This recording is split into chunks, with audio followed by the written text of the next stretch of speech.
本当？見えないでしょ？どこにいるのかな？見えないよ。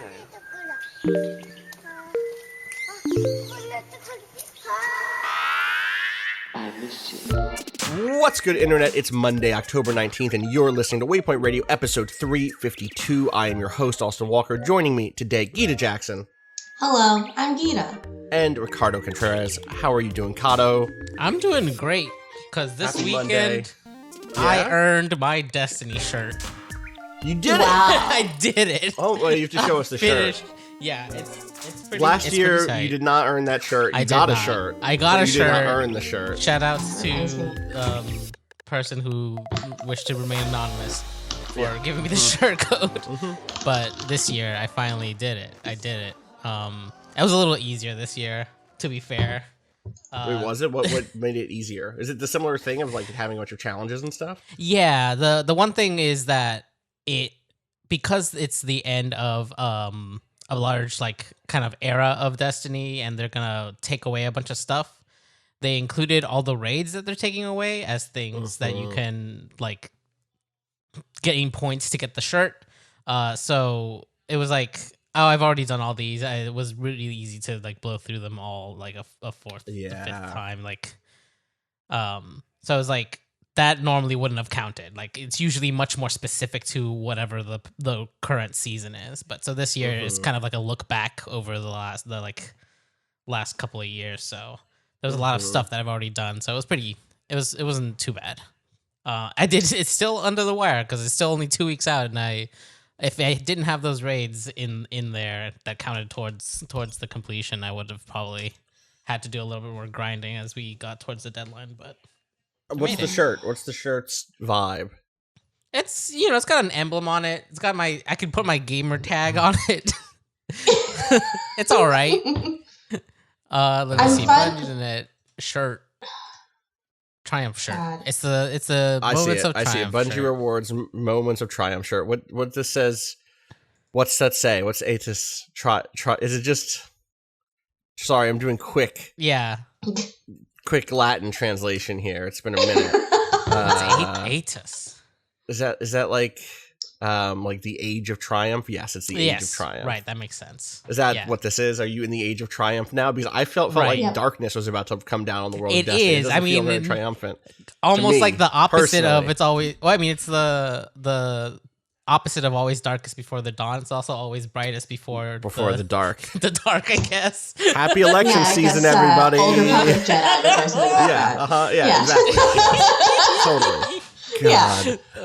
Well, how was everyone else's week? Everyone else. Gita, how was your weekend?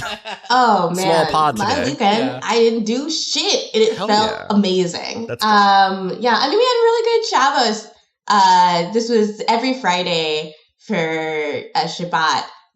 David makes me chili. And I literally wake up on Friday morning just thinking, like, he's going to go get some beans. He's going to be making me chili tonight. He started making it with, like, kidney beans and black eyed peas, which has been an incredibly... The black eyed peas are very good in the chili, I have to say.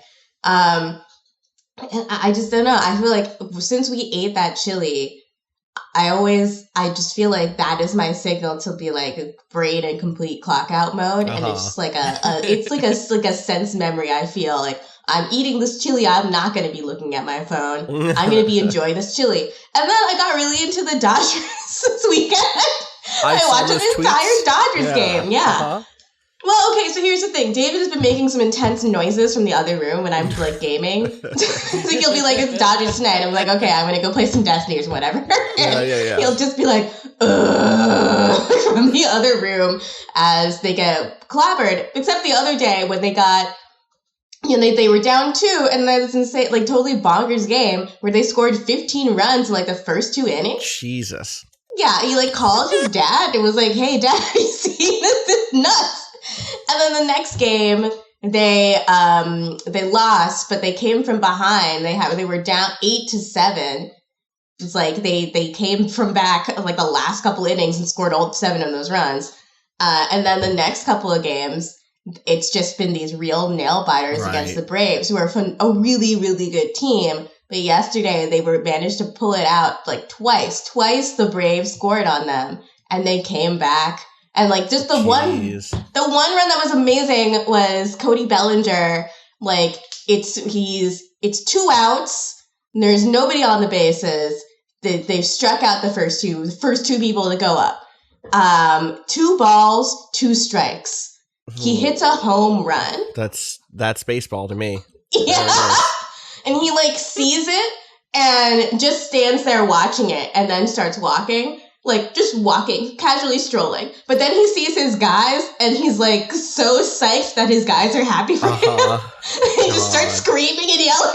It's really great. Yeah, and that was it. Beautiful. Mookie Betts with a beautiful home run. We love my beautiful son, my beautiful baby boy. Yeah. While we're in the world of sports, something adjacent happened this weekend, which is I think God got killed in Blaseball. Yeah. Seems like what happened in Blaseball. Yeah. Well, listen, my understanding is Dominic Marijuana, former player of the New York Millennials, was there to hit the winning home run, the home run that destroyed the shelled one. Is my understanding. So shout outs to Dom, rest in violence. Shout outs to everyone who has made Blaseball so very cool over the last couple of weeks, especially. Who was it that was flickering back and forth? I just missed. That was pitching. I don't know. Was it?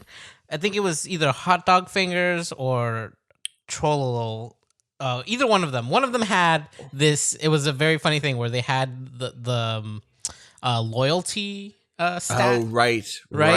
And so whenever they would flip to the, they were. It was. I think it was Hot Dog Fingers was on the side of was on the side of the squids fighting against the peanut, and then whenever she would switch to the other team, the loyalty thing kicked in and her stats dropped while she was on the other team, and then she would flicker back. It was amazing. That's very good. The game band really built a game with a lot of interesting mechanics. When we got to this fight last week, for people who don't know, God. How do you, there are good videos on the internet of people explaining this. You could just look them up. But like, the long and short is this game that has been about fantasy Blaseball teams fighting each other. I guess real Blaseball teams playing the splort of Blaseball against each other. Kind of came to a head last week. Which again, really quick disclosure: Friends of the Table did sponsor a season, but I always feel like disclosures like that go backwards because that disclosure is I gave them money. So it's like, yeah, no shit, I think they're good. I gave them money so that we could because I wanted to support it and use them as advertising. Like, yes, they did not pay for this.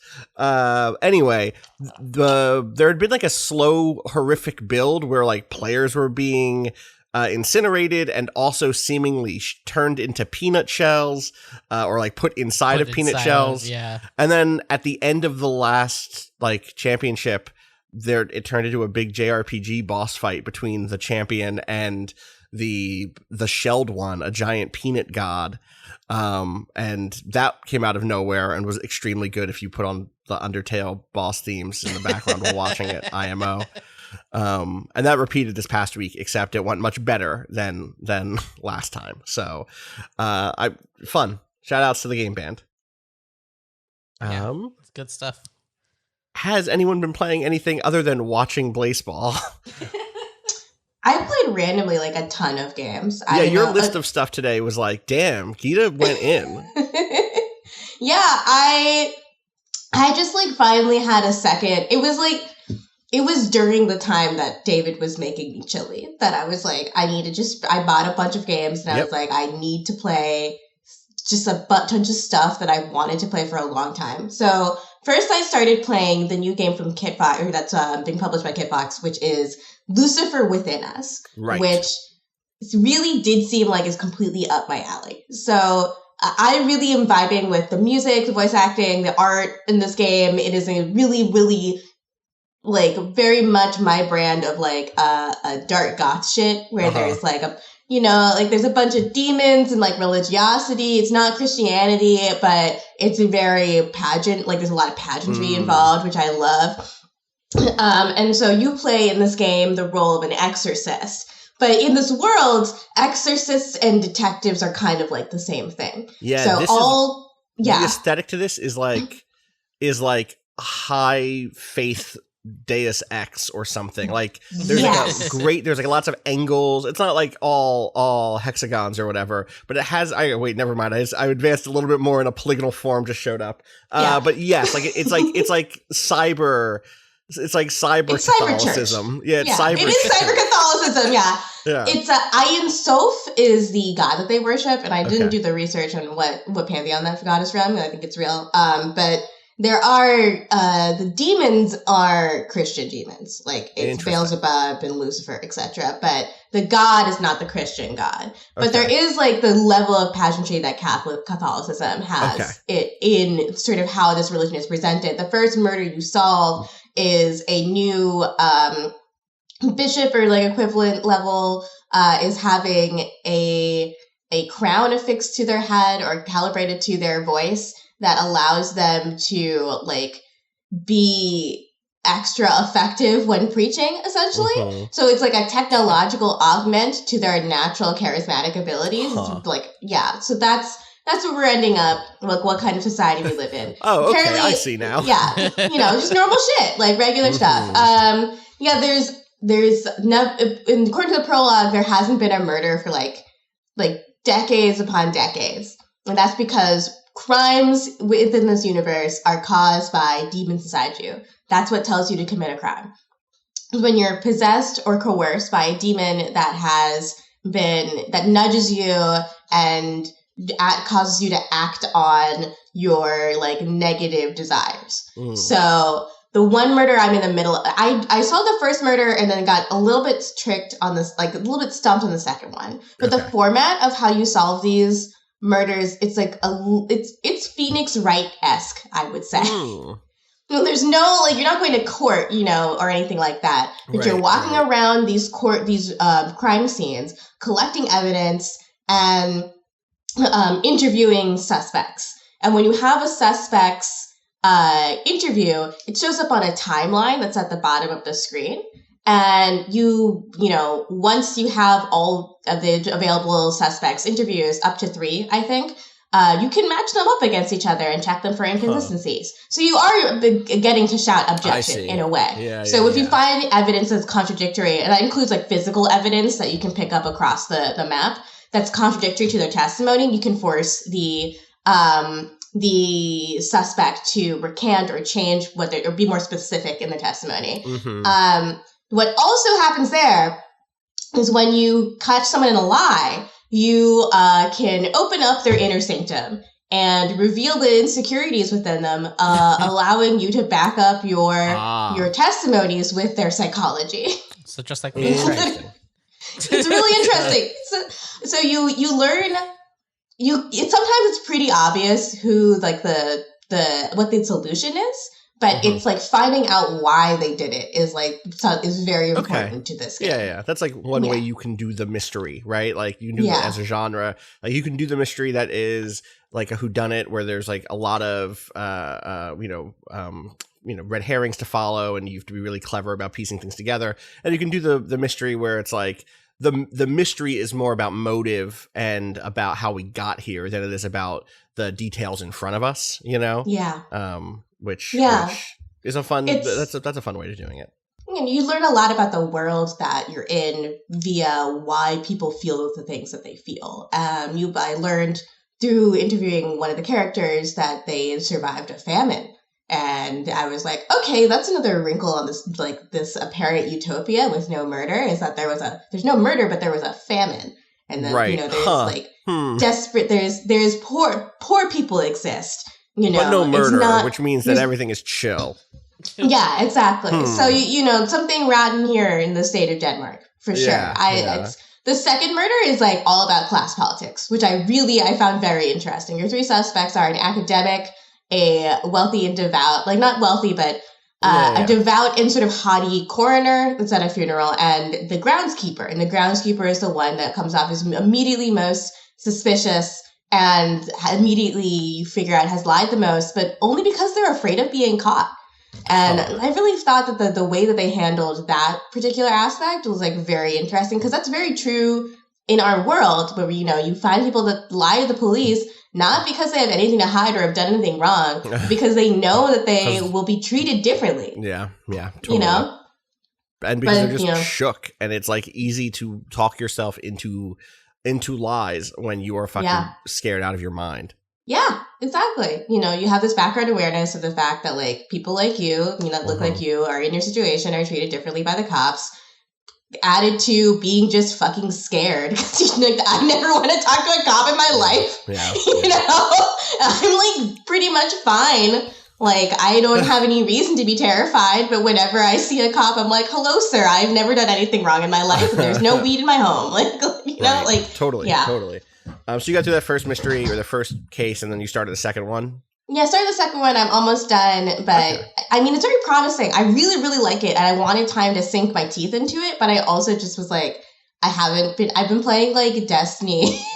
Listen, just Destiny for like a while. The reason I am not being like, I have all these new games to talk about today is because I've been playing the same old shit, and y'all don't need me to talk about Genshin Impact or Squadrons again, you know? Actually, I wanted to quickly about Genshin Impact. I reached a place where I had to do a stealth aspect, and I like quit immediately and decided to restart Breath of the Wild. That's what happened to me. It's just like, listen, I'm not... this game is not built for stealth, and it is very hard for me to get from point A to point B in this room, and I don't want to do it. I didn't pay for this game, and I have Breath of the Wild. You had Breath of the Wild already. You didn't put any money in this thing. You don't lose shit by not continuing to play. There we go. Yep. Exactly. There's like 2 stealth missions in Genshin Impact that are like, there's like no cost to failing them, at least. In fact, there's like that one really bad stealth mission in Breath of the Wild in the like in the ninja Gerudo, place. The ninja place. What are the names of the ninjas? What are the Oh my god, why do I not remember? I opened up Breath of the Wild, my 2-year-old save file, and did not even remember how to play the game because like all the buttons are weird. Right? Attack is Y. I was just sitting there pressing A over and over again, like nothing. Like, what the fuck am I doing? That's not going to do it. That's not going to do it. Not going to do it. Yeah. It's not going to do it at all. It's going to do jack shit. That's a great way to fall off a tower 3 times in a row. It sure is. Those 2 stealth missions fucking suck in Genshin, but like I feel like the thankfully there are 2 of them, and I don't have to fucking deal with them. But beyond that, and I've gotten probably like high double digit. Wait, only 2? So Heather has Venti. I want Venti so bad. Yeah, I have Venti. I've pulled a couple Ventis, and it's like everyone should get a Venti. Christ. Everyone. It's too fucking late. Everyone, I know he's pulled. Well, he's still on the regular band. You can theoretically get a Venti. You can still theoretically get a Venti. He's just not in. I thought event characters on the other banner at all? No, this is what I'm saying. I'm pretty sure event characters are only in their events, and events are limited time. Like the exact worst gotcha thing, you know? Gotcha games. God damn it. That's not good. Venti, I'm like strongly of the feeling that for people who don't know, Venti is a character in Genshin Impact who I think I've said before, he's like an incredible facilitator in combat situations. He's very good at like passing around elemental statuses, and also doing crowd control. His ult is like a big cyclone whirlwind thing that pulls every like small enemy together into one place. He's very useful. He's very useful. And then if you upgrade one of his certain things, he can like produce an updraft so that you can boost yourself up with your hang glider wherever you are, which is just so it's like Rivali's grace in Breath of the Wild. And like I truly believe that beating the first area of the game narratively and emotionally and gameplay balance wise should just give you a Venti, because I think he is that key to getting a lot of joy out of the next area of the game, which I think is a fantastic area kind of regardless, but having a Venti with you is just very, very, very, very useful. I'm checking. Also, high-key the best character. Like it's shocking how cool he is. Yeah, he's a good boy. And also, he's our maybe non-binary king.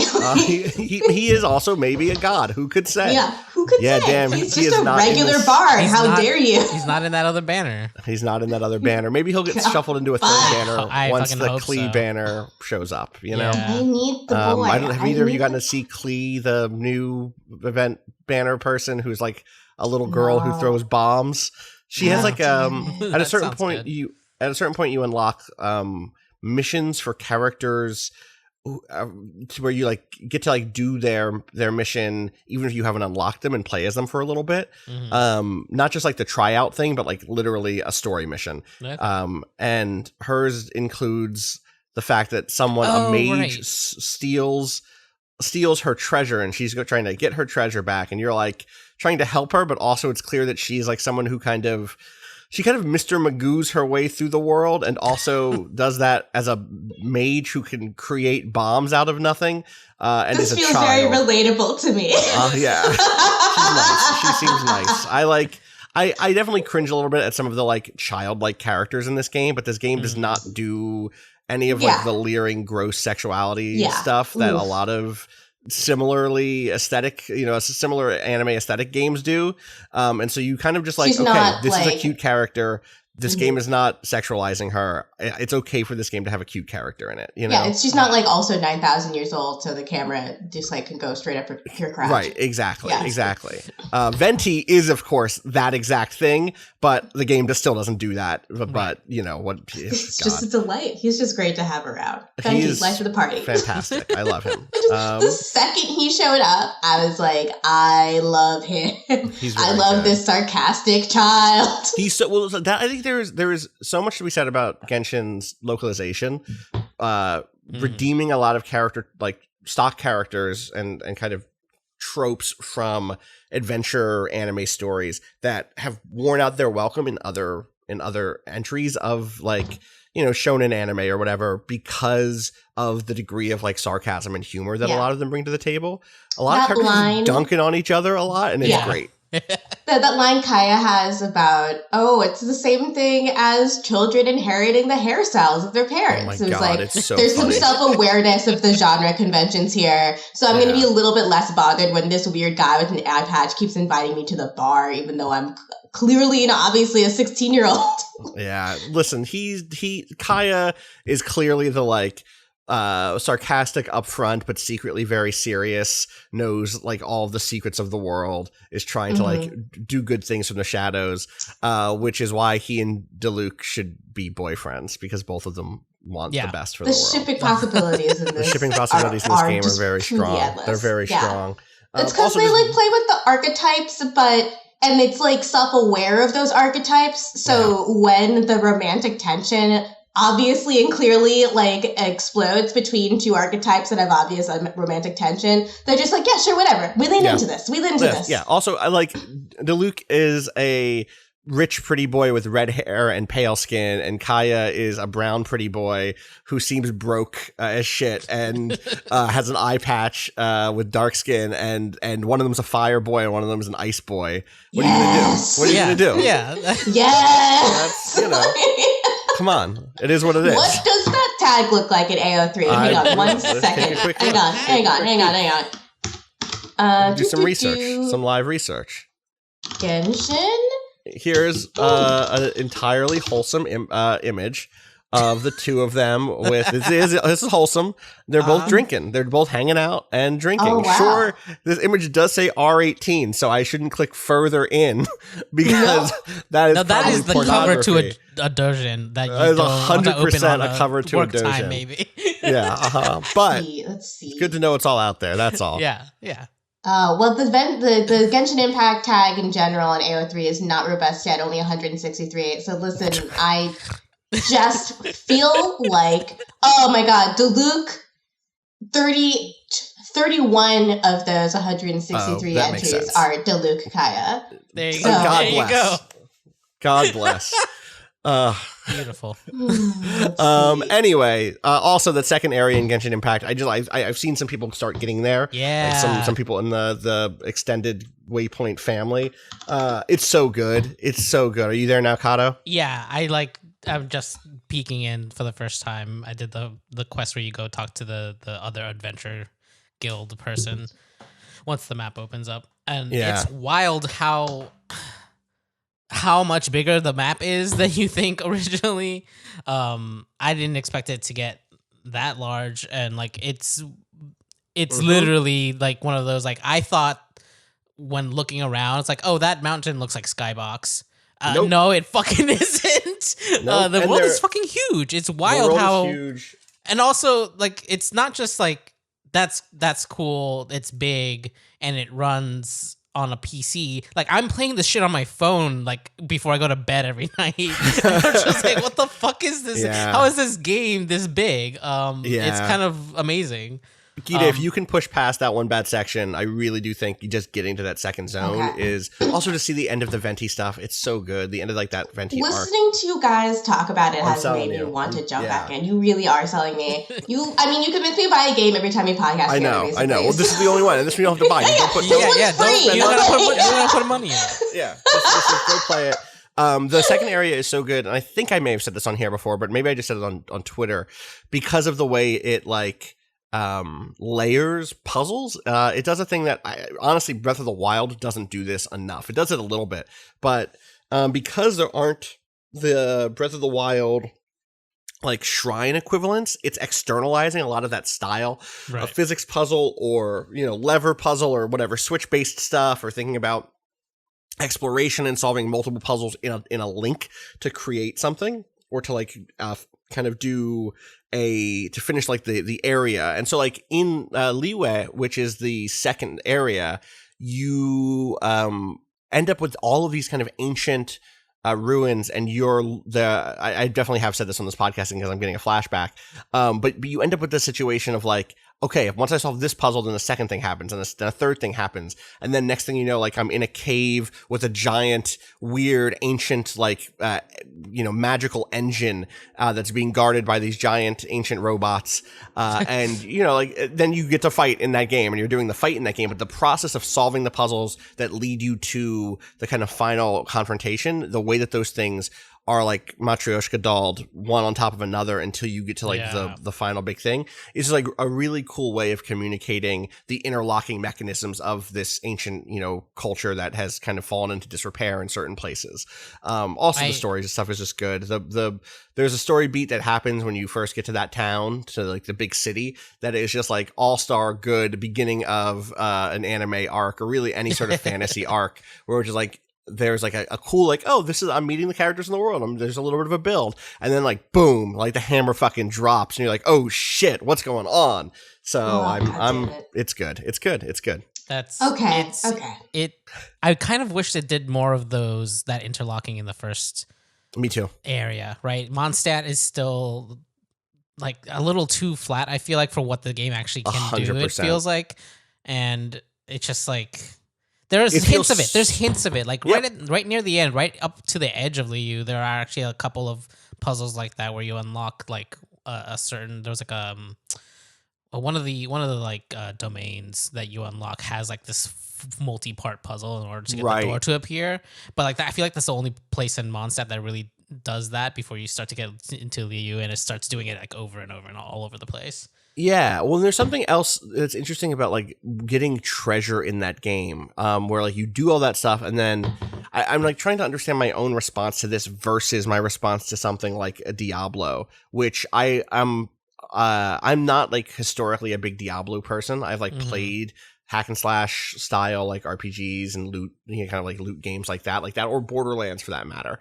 And there is something about getting a crate full of shit that I know I'm going to be able to put into the items I like that makes them feel more valuable than even something like Borderlands, where like, no, this is a gun. This is a unique item in the world that I could choose to use, but I'm gonna sell it because I don't like it. For whatever reason, coming into a room in Genshin after you've solved like a 3-step interlocking puzzle and seeing 4 giant chests filled with, low tier items that I'm just going to break down and feed into my higher tier items does feel like walking into a room filled with treasure chests filled with money in a way that like sparks that sort of adventure-y joy that does not get sparked by here's another claymore with +7 on it from playing Diablo or something like that. Well, it's because claymores in Diablo, but you know what I mean.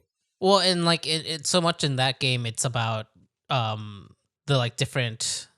It's like the randomization of the perks on each weapon that makes it interesting to get new stuff. Where this, like everything is very kind of locked in. So they did a smart thing by allowing lower tier stuff to be fed into higher tier stuff to kind of push it up slowly. Yep. Because then all of that still is like worthwhile investment of time, even though it's like, oh, this is a trash sword, but the trash sword can still be eaten up by my big sword. And if you've upgraded the trash sword, most of what you put into the trash sword will go into your bigger, better sword. Yeah. Which is a great feeling because it feels like you didn't fucking waste shit. Like, it's like 10% or 20% less or something like that, but it's not that big of a deal. So I don't know. Anyway, people should play through that second area because it's really masterful. And yeah, like I definitely wish that they could put it. I wish Mondstadt had some of that stuff in it too. Yeah. But I very much feel like they were like, listen, we just made this whole second area. We're just going to make a third area.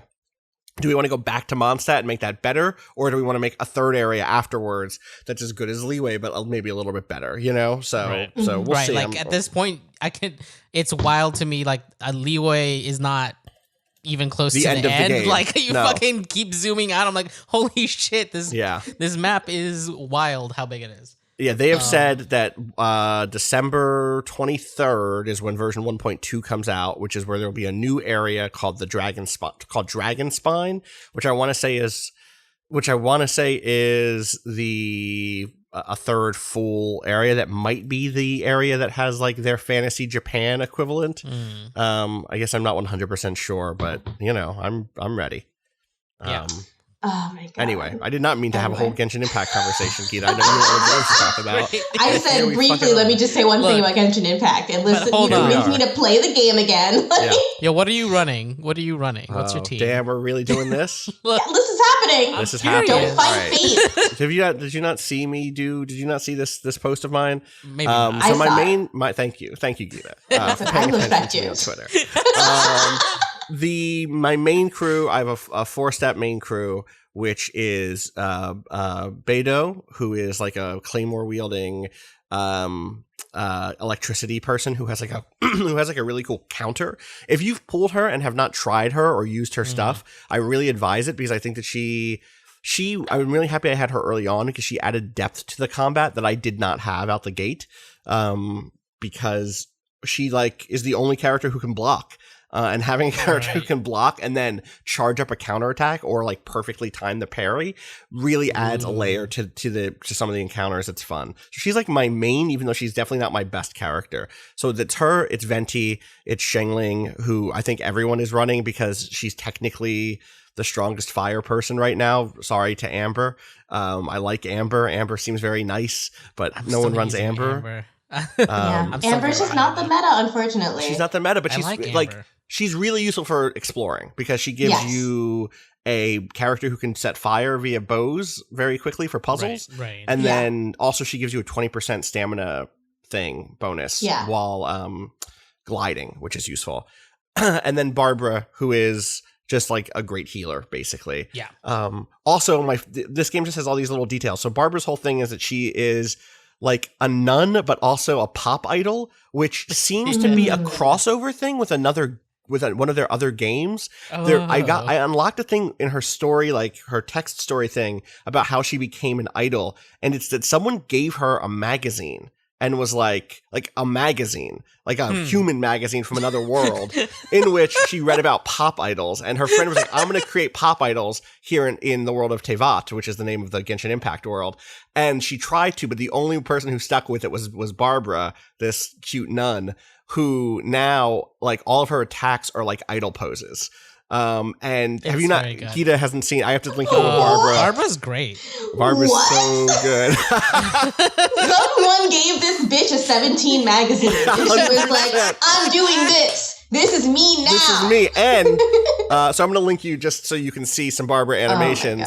Oh my God. The thing that I realized last week that's incredibly cute with Barbara is everyone in the game, if you attack while you're in town and almost hit an NPC, they like go, oh no, like they like kind of back away from you. They kind of like try to dodge you. But if Barbara does her attacks in front of anyone in town, they clap for her because she's like doing a performance. That's incredible. That is Gita Jackson energy. That is what I need to project into the world. It's so like, good. hello, I've almost knocked you over. Congratulations. It's so fucking good. So she's good. She's like my main healer who like I don't extremely need. I could tag her out pretty regularly. And I have a couple of other healers who I think are like probably better suited for my main 4, but I like having someone who's like consistently able to just heal me if shit has hit the fan.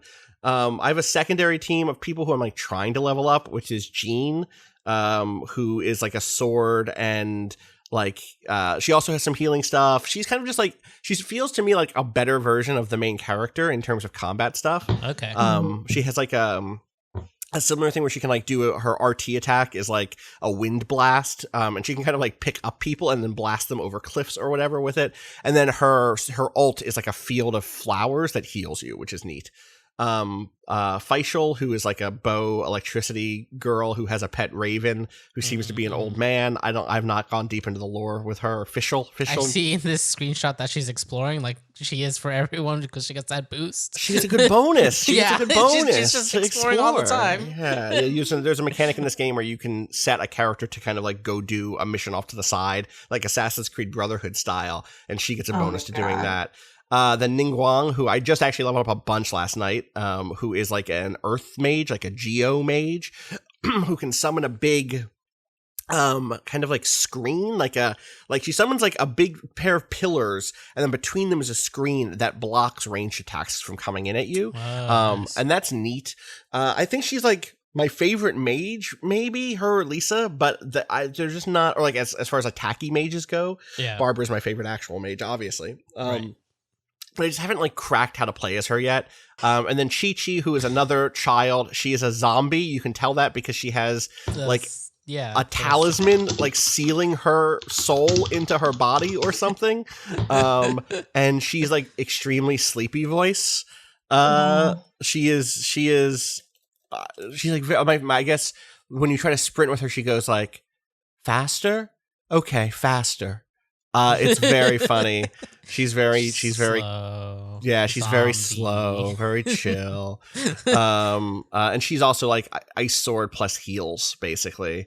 So that's like the 8 characters I'm trying to stay not all the way leveled up on. That's like Beto and Venti are the 2 who I'm like really really focused on. But there's a point in one of the dungeon types where you have to have 2 teams of 4 and you kind of bounce between the 2 teams. And that's like from, I want to say the 4th or 5th level of that dungeon up. And so it's like, well, I need 8 people. So I guess I need to have, or really what it ends up being is like, I need to have 2 people who can like be team captain basically. And so when I do that, I split up Venti and Beto, which is sad because they were my 2 faves.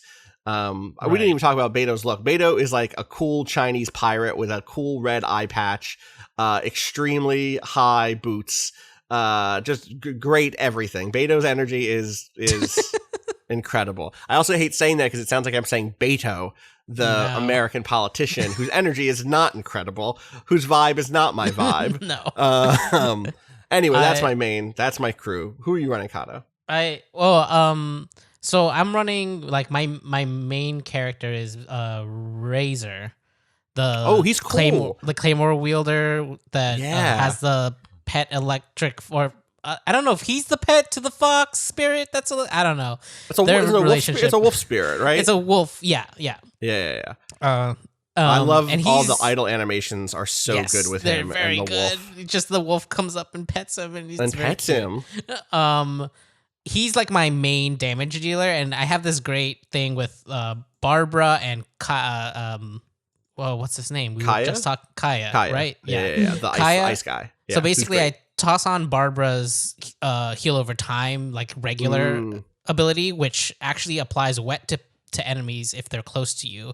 Then you throw Kaya's ice on there and it'll literally freeze them it freezes in place. them, yeah. It's actually Right. crowd controlled. Then I fast swap to Razor and use the attack to superconduct electricity across the entire group. And then he has a thing where after you use his elemental, he does double his own damage on his first attack in an area around him. It's so good for that's crowd. so good. It's this little. It's more of a combo than like separate characters that I'm like playing around with a lot. It's really like Razor's the main character, and I set up this combo to like get him into a place to just deal a ton of damage in an AOE, and it's really fun. That those finding those combos and figuring out your crew and like how do I make these characters like work well together and tag in and stuff like that is just such a joy. And like I fully get why including me, like the reason I was looking forward to this game was because I was making a Breath of the Wild comparison with this game when I first saw trailers like a year ago or whatever.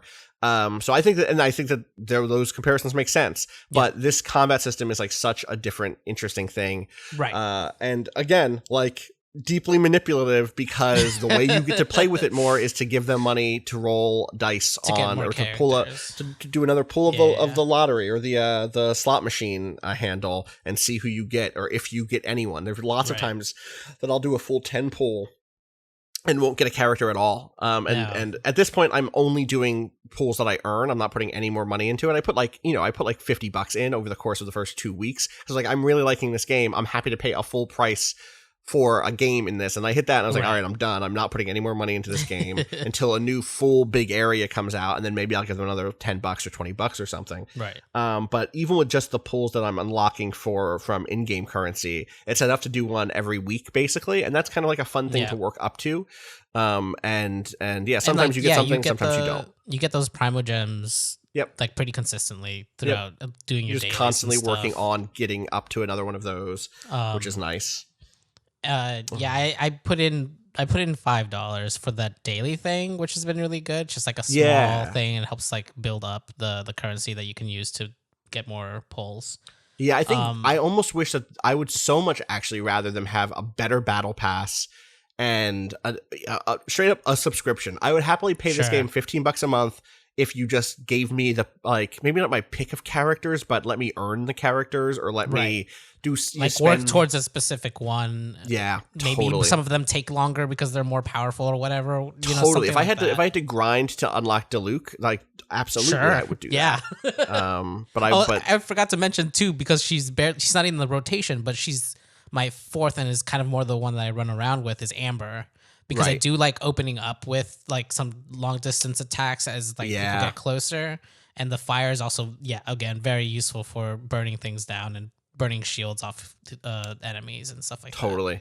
Before I had pulled a Xiangling, she was super important for me because what I realized was Beidou, her like block includes if you release the block the moment that you get hit, you do full damage on your counterattack. And that includes if you're standing in fire, every second is a hit, every tick. And so I would just like I'd have Amber set the ground on fire with a arrow, stand in it, do a block, and then instantly be able to get full damage, which is like such a good. That's really and good. Those sorts of combos that feel like they're using the environment and like using all the bits of the game together are just so fun. Yeah. So shout outs to Genshin Impact. I wish you had a fucking less horrible monetization scheme because it's built to prey on people. I think my relationship with that is probably unique in that I grew up in a casino town. I worked in Atlantic City throughout my whole teenage years, and that meant seeing not just the ways in which gambling ruins lives, but also the ways in which it ruins communities. And it's easy for my brain to compartmentalize that because Genshin Impact doesn't have like someone in the governor's office whispering about how they want different tax codes or would like to like bulldoze a block of town or whatever. And it's like, in my mind, it is still bad. Gambling, it still preys on people with gambling addictions. It still preys on people who have trouble with impulse control. I think it fucking sucks.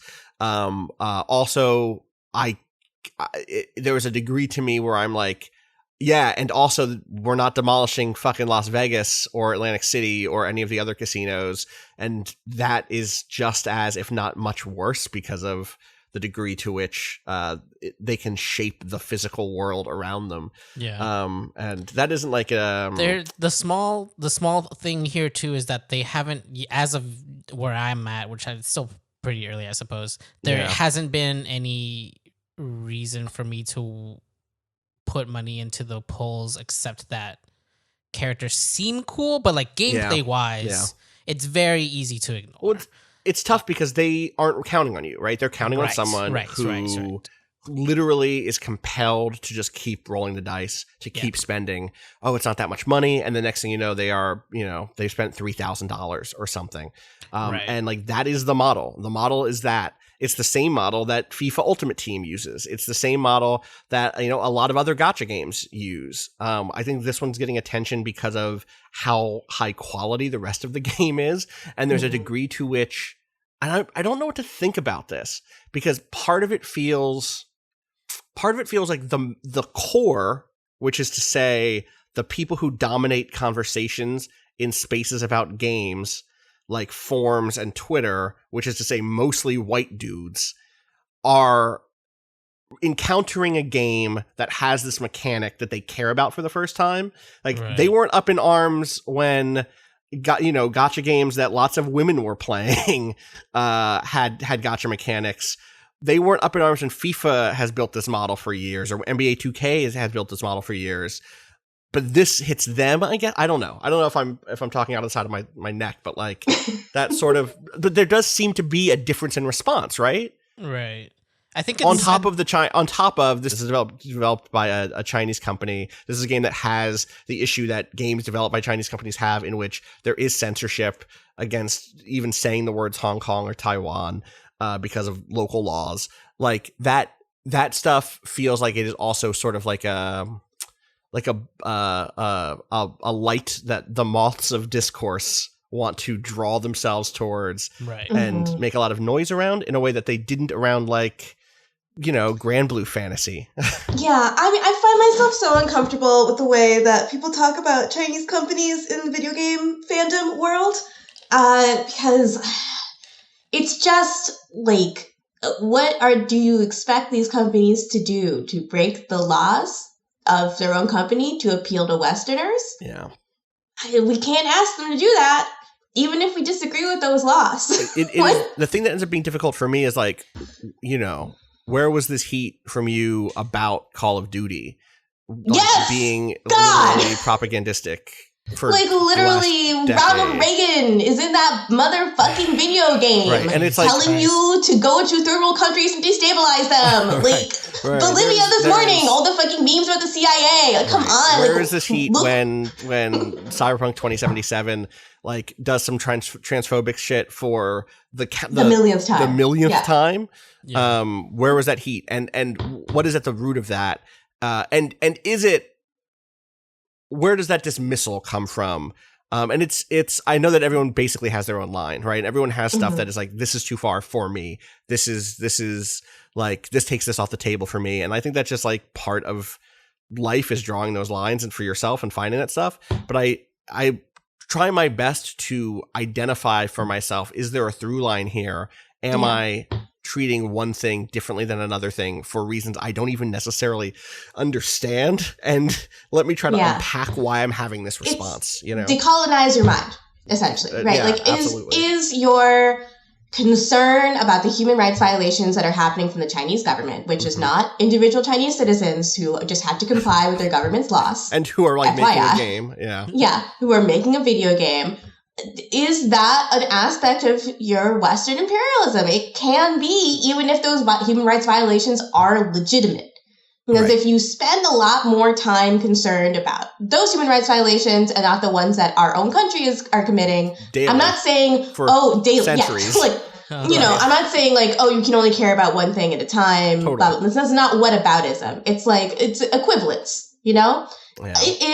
Are these things as bad as are the things that our government do? And how do you respond to these things, to both of these things? What actions can you take, if any, to where can you have that effect? Because in my life, I know that I have a better chance of pushing the United States towards being a better place than a different country in the world. And it doesn't mean that there's not stuff that I feel uncomfortable with in terms of enough to where I'm like, I'm not going to engage with it at all. But I don't know that that is this. Do you know what I mean? I don't know. It is definitely, like everything I say in the world, it's provisional, right? I could feel a different way about this in 6 months because something new came out or whatever. But like, it's the difference. There's a difference though in a consumer product between compliance with like laws of your country and a full-throated defense of those laws. Right. And that can, for me, for some people, be the line, right? Like for me, I think it really is the line where it's like, this is a game where you can't say Taiwan in the chat or Hong Kong in the chat. Right, that sucks. But where the opening, that's like the law. The location of the game. I mean, this is the thing that I'm so interested to see as the game continues. Is each of the settings in the game is tied to a kind of philosophical through line. So like the first area, Mondstadt, is built as the city of freedom, this place where like there are no kings. The god who created this place has insisted like there can never be hierarchy in this town, which like good fucking luck, because there's a church in this town. There are people with money in this town. There's knights. There's cops in this town. There's going to be hierarchy. You have to get a license to use your glider. So there's it's not an anarchist wonderland. Well, you know, anarchists are allowed to have laws also. Anyway, but the second town you go to is all about contracts and legalism and like this idea of rational individuals entering into contracts with each other. And then you see like, okay, what's that space like? And if the game's going to continue to do that for 5 more zones or whatever, that's going to be really interesting. And that sort of world building was going to say a lot about the way the developers think about the world and politics and government. And for those 2 opening areas to be like City of Freedom, City of Contracts, already you can start to see like, okay, these are people who see the world and are building, their fiction in response to the world that they're in. So I don't think it's fair to dismiss the art because of the kind of conditions under which it was created, because I want people under all sorts of conditions to be able to make art and have that art like engaged with. I don't know. I feel like I've made peace with this part of it for myself, but I also do understand why people, again, for me, I do think that the much more easy thing to actually take problem with is the monetization stuff. But at that point, you should be also pissed at EA for doing it with FIFA and all of their sports games, for 2K with NBA 2K stuff, with NBA 2K, which has had just this reprehensible model of monetization for at least the past 5 years, and you still pay it's gotten for that worse game. Over time, and you still pay for that game. Right, you pay for the right to then pull the slot machine handle. Yeah, it's a fucking cover on this one. Yeah. Anyway, I think it's worth talking about this stuff and thinking about it. Like, the reason I say everything is provisional is because I think that that's the right way to be. The thing that ends up being like, not to be like only Sith thinking absolutes, but like when you have that hard line, feeling like you've understood something all the way, that's like how you're setting yourself up for your pratfall a week from now. Like I am not someone. I'm smart enough to know I'm dumb as shit, boy. Like it's like that is the thing you learn. Like once you start to learn a little bit, you go like, oh shit, I don't know anything. Yeah. I know enough to like weigh in, but to weigh in a sense where I'm like, and then maybe more information will come out. Yeah. I mean, I always just try to give myself the right to change my mind on things. You know, I need to have the ability to learn more and then change my opinions. Yep. I can't like make every thought I have declarative. Yeah. I have to know that everything is fluid. Things change very quickly in this world. Like my thoughts are one of those things. Yeah. My opinions and my feelings are one of those things. And also like learning how to be wrong is just very important in general. And like learning how to admit that you are wrong and to take a different stance is also very important. It will lead you to enlightenment. It's really tough. Yeah. It's no Roger. Anyway. Definitely. We should take a break and we should come back and talk about some different games, because otherwise we're just going to spiral. Talk about Genshin Impact. Yeah, exactly. All right, so we're going to take a quick break. We will be right back.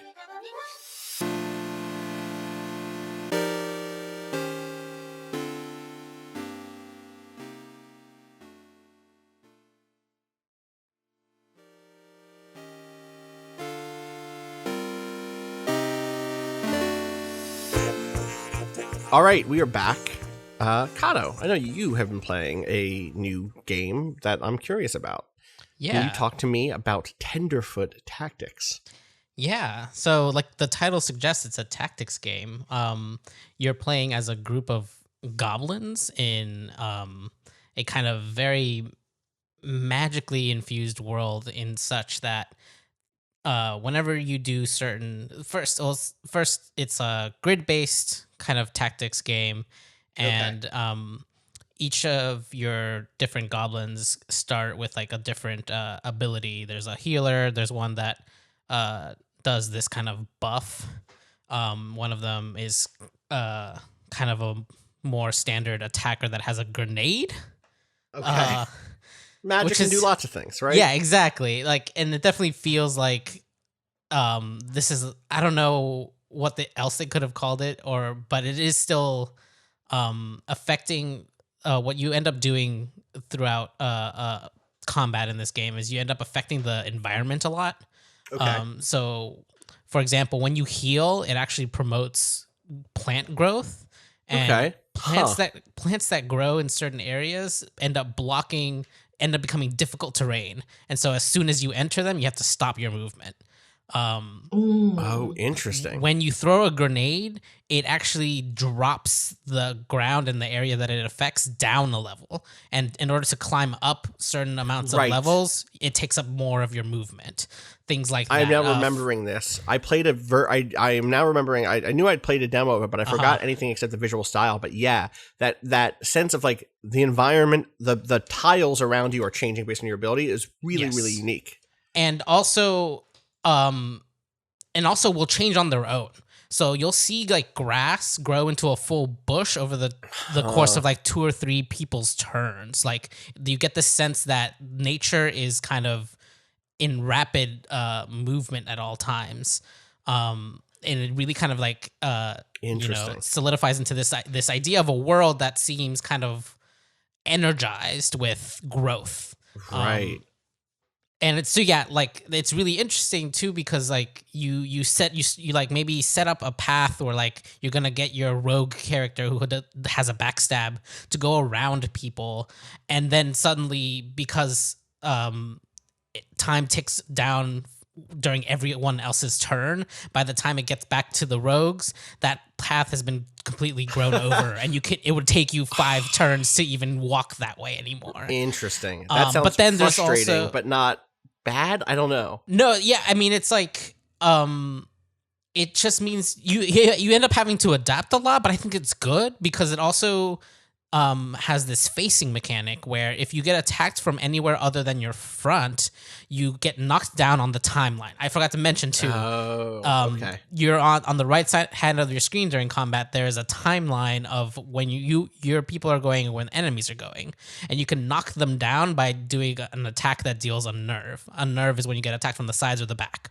Gotcha. So facing is very important, but also you can use this, if knowing that things will grow over turns, you can use this to your advantage, right? You can set up in a way where, like, right now, my left has a bit of grass that isn't any terrain, but I know that in, like, my next 2 players' turns, that's going to be a bush. So I can set up and use that as protection for my back, where people can't walk into it immediately. Interesting.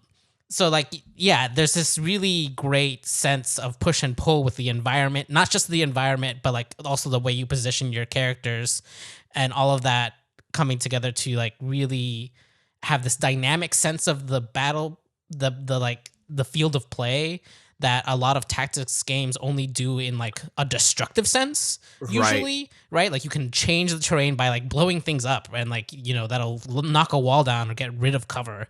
But unless it's a specific like player ability, they usually doesn't grow on its own, which is really, really fun. Yeah. The thing that you haven't mentioned yet is what this game fucking looks like. Oh yeah, it also looks pretty fucking great.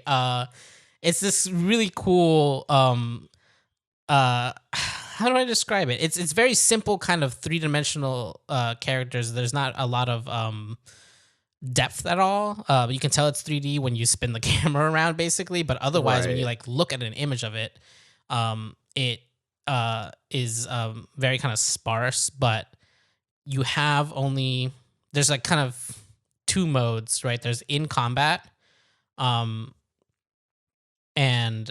out of combat, where you're kind of walking around this open world. Right. In the open world, you get a very limited view, kind of like the circle around your characters, and beyond that, there's this kind of procedurally generated noise happening as you move through the world, where you think it's like maybe your characters see things, but they're not sure, and then as you get closer, it kind of solidifies into what it actually is, which is a really neat kind of it's like visual effect. Everything is super low poly. Well, I don't actually know if it is low poly, but there's an effect of it looking low poly, Right. untextured, or low textured. But specifically, the noise you're talking about is literally like seeing mountains in the distance that are like vibrating, or seeing like the trees sprout, or like sticks sprout up that then become tree Like trunks, and then and then soon you're like, oh, I'm in a forest. This is a forest I'm in. Right. It's really wild. And I think it also like it speaks to that sense of the landscape being imbued with like a mystery and a magic that is beyond your immediate understanding. Right. There's a lot about like magic and mysticism in kind of the small bits of text that you do get. There's not a ton of dialogue. There's an opening kind of gambit that sets up that you are essentially looking to harness the power of spirits against an enemy called the Fog. And the Fog comes on like the first night. You're like hiding out in this house to try to recruit you.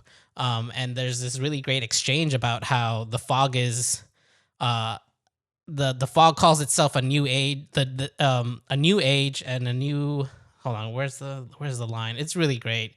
There's this bit about this empire of the Fog becoming. I have a screenshot here. I just lost it. I'm busy watching these characters like skate down a mountain right now, or not skate but slide. It looks like they're skating. IMO. Oh yeah, I love that. When you can crouch and you'll just slide down mountains, which is very fun. The Fog says the dawn of an empire is upon you, and this tonight is your chance to become an important individual in the making of the next age. Lay down your weapons, and then your kind of de facto leader says, "Silence! I know this lie. Such an empire will never bend to the will of its servants. Aspirants to that scale of power will only find themselves tools to it." And like that's the setup. That's like great shit. I love that. That's just like setup. Yeah. oh. And then you're off into the world to try to figure out some way to beat back the Fog. Presumably? Yeah, and so at a certain point, you reach the edges of a fog. Like you enter a zone where you can know like your sphere of view is becomes obscured. Like you can't see very far. You can no longer kind of see the horizon anymore when you're in the fog, and then you see kind of enemies out in the world, and once you defeat a pack of enemies, it opens up that area again to being visible. Okay. But yeah, you're literally kind of like fighting back the fog and trying to find these spirits in order to. I've tried to fight one of the spirits, which ends up being a fight with a bunch of witches, and then you kind of want to. But I lost because the witches are actually super powerful. And like this is the kind of like the end, like the real meat of the game is once you've leveled up enough, you get to choose different classes. At first, you're all just goblins, and you have different there's like different abilities you can get as like a regular goblin. But once you're a goblin level 4, you can become a witch of the wood. Interesting. Which I'm very excited to get to those bits, because those are the bits that kind of they show off in some of the trailers where you're casting like fire spells or like ice spells or plant spells, and more directly even kind of affecting the way that things are growing and moving around the battle grid. Yeah, this is definitely risen on my I want to play this week thing quite a bit. Is there like, if you lose a fight, what happens? Is that like a game over, or are you go back to you have two options. It says like retry the fight, or you reconvene at the house that you like start at. Okay. So it's kind of like you've lost 10 territory to the fog, essentially, like how far you've gotten, because then you go back out and then it's like, oh, the fog has creeped in a little bit more. Right. Do you keep your progress? Do your character stay leveled up? Yeah. Okay. Cool. They stay leveled up. It's not too harsh or anything, but the world seems pretty large for the like size of your characters too. Like there seems to be a lot of space, and there's this really great moment when you get your first map. There's like you don't see yourself on the map. It makes note of like we don't have the magic to show yourself on a map. Like, and also I haven't found another. I'm like kind of trying to beeline towards the next point of civilization. There's like little towns. Apparently there'll be other like villagers and map makers, and apparently their maps won't necessarily line up to your north, which is a great little detail of just like in this kind of world where like everyone's kind of separated and there's not a lot of connection because the fog is cutting everything off. People will make maps with different orientations just because they're not talking to each other, right? They're like, this way is north to us because of this tree or whatever. Yeah, there's just like a ton of great world building and also like a really fun and interesting tactics game, and I'm like super excited to get deeper into it. Right. Yeah, I'm definitely gonna check it out. This is good. This looks really adorable. Yeah, the visuals are also so the good. art styles look so cute. Everybody's a cute little animal. Yeah, it's so happy. Interesting. Sorry, go ahead, Gita. Oh, it's just like I just really like this sort of this art style that's been very common in indie games recently, where it's like not quite cel shaded, like this flat color, right? Like no detail in the faces or anything, just like a lot of big blobs of color moving on top of blobs of color. I just find it so soothing to look at. Makes everything look very cute, but doesn't like disallow images of horror or images of violence. I think it's like a good balance in terms of aesthetic. That's all. I think that like there's something really interesting here because in a year of wholesome games and stuff, etc., this is a game that I think very easily could lean in that direction if they wanted to and be like, we're a cutesy game about playing cutesy characters, and instead it seems like it's. Because I want to be clear, these characters are really cute. Eventually, this one has a big hat. This one looks like it's a goblin, what looks like a mouse person, which very cute. Big ears, big floppy ears are just cute to me. But when you read to me that this is a game about an empire of ill repute coming to unlike the good empires. Coming to stomp these people out or coerce them into working alongside them. That adds to it quite a bit. And there was something about the world in which you can't quite see beyond your own perspective that makes this look both cute and creepy. There's a moment in the trailer that's very clearly like there's some ghosts that these players are fighting, and it's like everything about this feels like you're stuck in a tomb to me, and that is creepy looking, and that blend is really nice. It's absolutely the unknown wilds being kind of terrifying to people who don't have a lot of connection, because there's like distance is like a big issue in this world. But like, yeah, it's really neat. It's really neat. It's very much like these characters are cute, but like this world is terrifying. Like I routinely almost lose fights. I'm excited for this now. It luckily isn't too harsh. Like when you lose a character in a fight, as long as you win the fight, they'll come back up. It's okay. not. But I am routinely down to like my last character in a lot of fights. Just like people get surrounded. That's the big thing that is rough about it too. Is like getting knocked down off the timeline. Can snowball so quick if you're in a bad position, and people get like because the one thing I don't think I mentioned is when you do get hit from the side, you automatically turn that way. So you can set up a situation when you're making someone turn around and opening them up to other of your characters to continually knock them back off the timeline. But so yeah, it's like difficult but not too punishing when you do lose. but a really like good challenge in trying to get through this combat, and just like a really interesting world. Yeah. One of my favorite games this year was also an open world tactics game, Horizon's Gate. And so to have a second one of those come out that has like a really unique art style and vibe is exciting. So yeah, I will definitely be checking this out. Gita, I know you have one more thing you want to bring to the table today. Yeah, because you sounded kind of ambivalent. Is that fair to say? It's not. I mean, okay. So have you ever met people in grad school? Yes, is the answer to that question. Uh-huh. Yes. Yep. It's like a combination of things that are making me feel ambivalent, and like part of it is having dated someone who is in grad school and like being the daughter of an academic who taught graduate level English courses before. Mm-hmm. And the other is just like the game itself is very fun, and I find a lot of it very amusing. But it's just okay. So Astrologaster is a game that's good.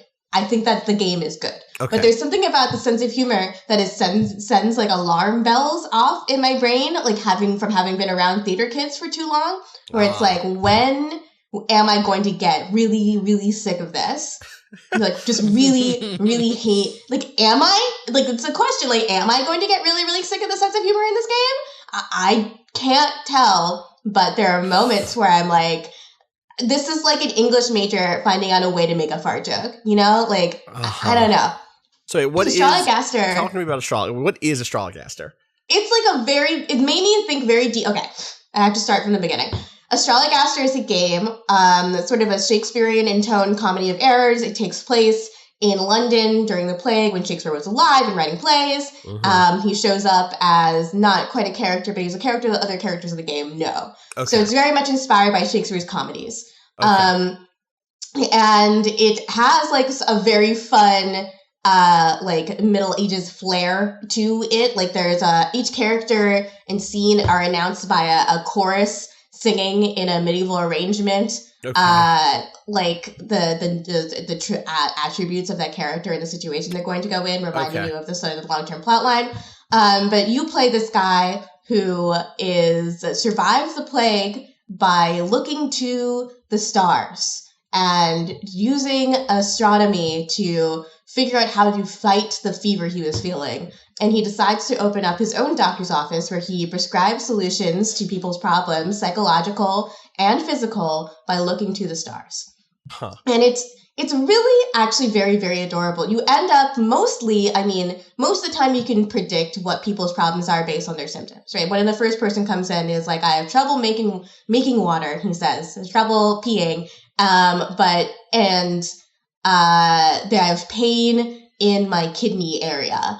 And you're like, that's kidney stones. And you're correct. But a lot of time you can diagnose these people, but what they really want is advice from you on how to deal with their stuff.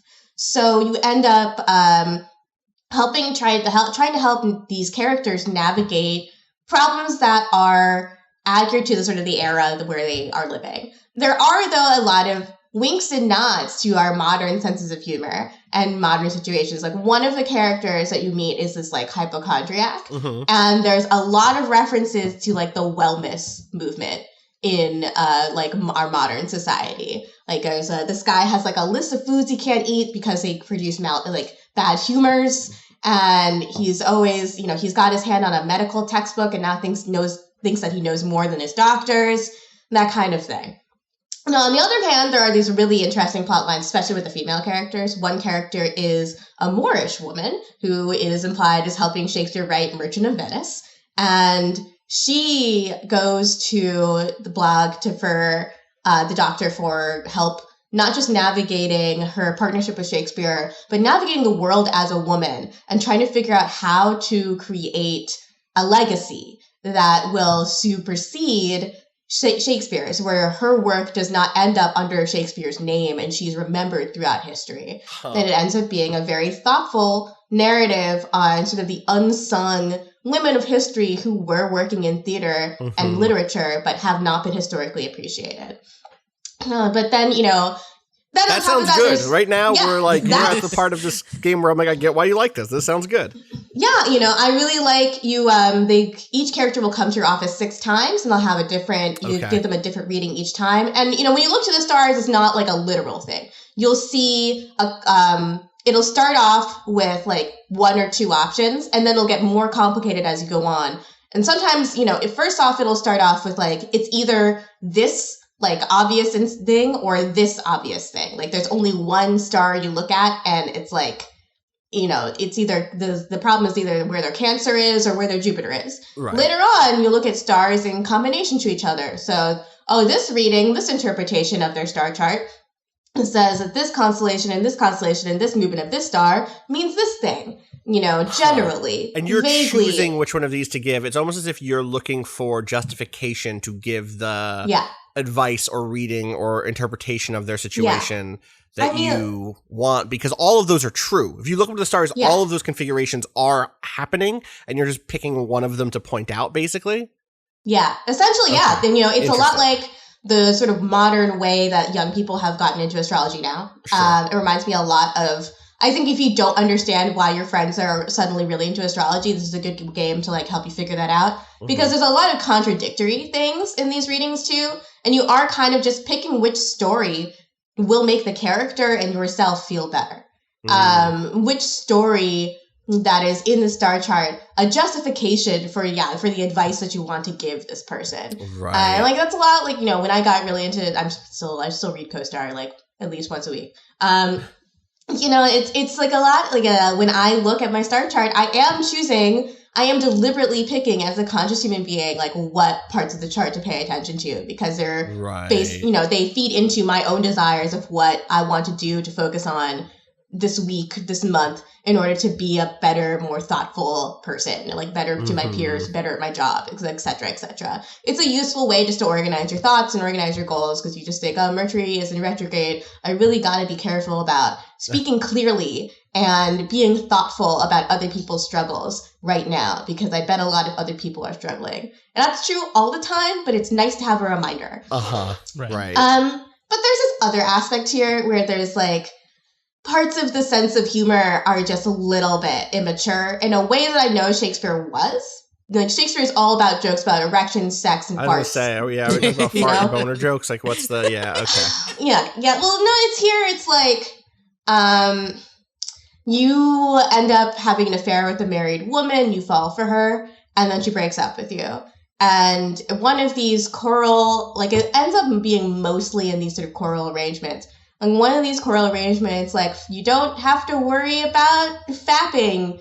There's other women out there. And I'm like, oh boy. Like, what year? I just time traveled, in a really roundabout way back to 2012. And then I realized there's a character who's clearly pretending to be Italian, and it's very, very funny after a while because he just does this horrible Italian accent. He's just Italian, like, Elon Musk. He's Italian. Yeah, he is Alex Arbuckle. Yes, it's true. And then you realize after a while that when he's being introduced in that choral arrangement, they're doing Amore. They're doing When the Moon, and it's just like a long-term groan where just like a bunch of really, really smart people got in a room and figured out how to do It's Amore in the most like academic ivory tower-ass way possible. Like, shut the fuck up. Like, right. There's the line between wanting to playfully tease someone and being actually annoyed. Do you know what I mean? There's like, oh, fuck off, nerd. Yeah, but there's also like. Okay, I get it. I get it, but it's boring. Like, let's keep moving. You put a lot of work into this joke, into this internet meme, and like it's a high effort and very highly produced internet meme. And I'm angry that you just didn't do the joke, because I got the joke. I understand the joke. It just makes me feel like, whenever I encounter that in fiction, what I feel is, the makers of this piece of media believe that they are very, very smart. And I, as a contrarian, want to call them stupid. Right. I like so much about this game. Actually, you're enjoying your time mostly. Most of the time I like it, but it's like, will it ever become intolerable to me? Is like what I'm trying to suss out. because I have a lot of game left. It's very easy to play this game too. A lot of bad relationships I've been in have hit that point, and then I've gone, oh no, the fact that I'm even having this conversation with myself means that I've already divested from this relationship. Or is this being responsible and thinking about the ways I can improve the relationship and da-da-da-da-da. Yeah. It's like, I'm having this, within me there are two wolves, essentially. Yeah, no, I'm having this fight one of them within is myself. singing. One of them is singing "That's Amore" in the most intolerable way possible.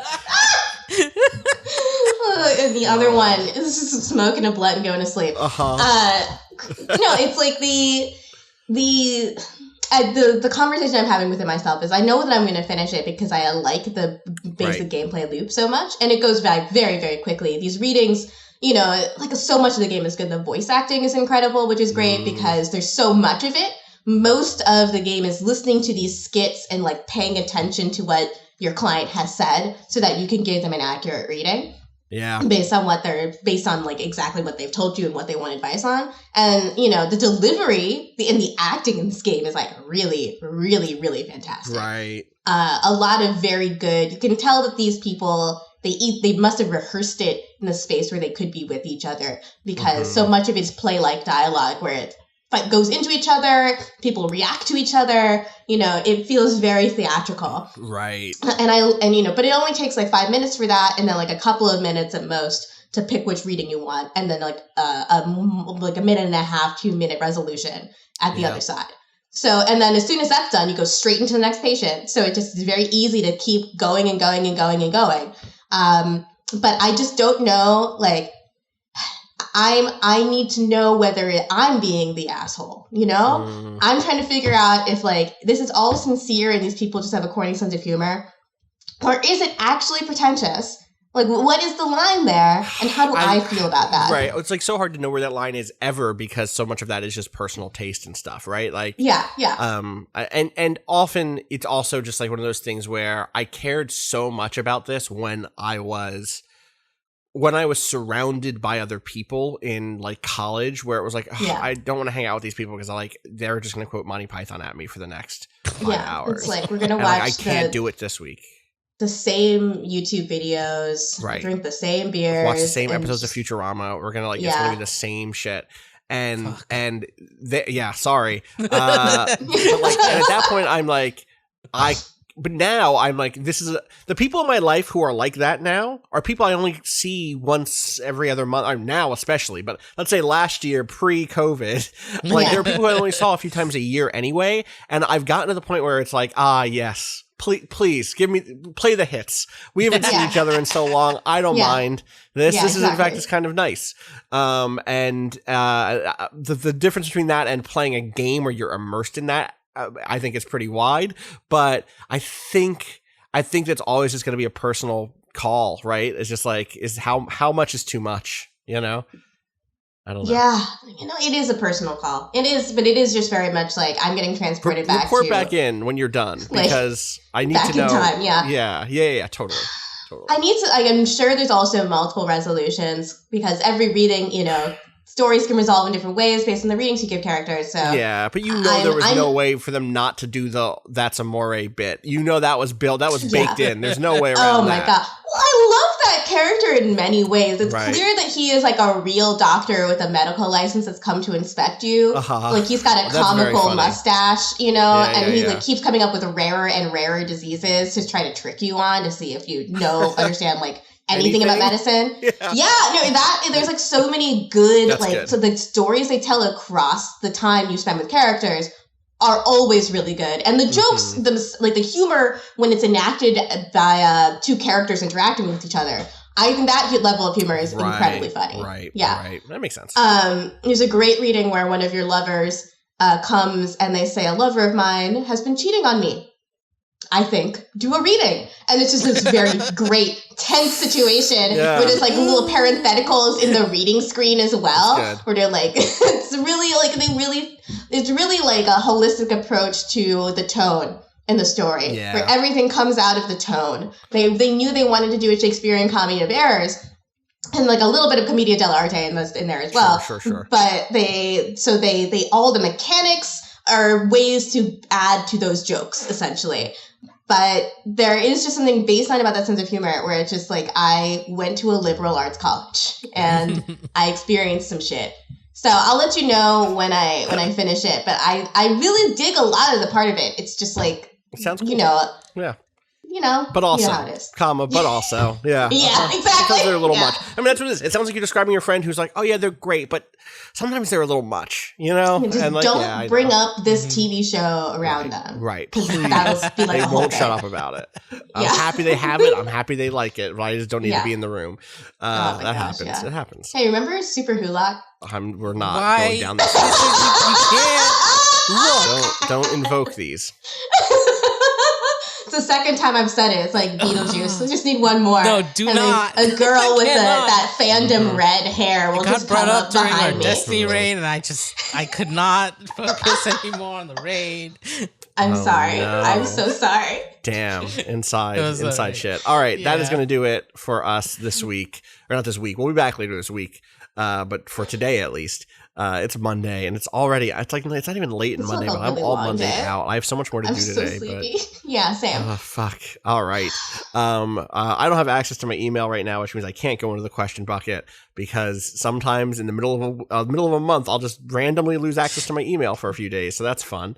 No idea why.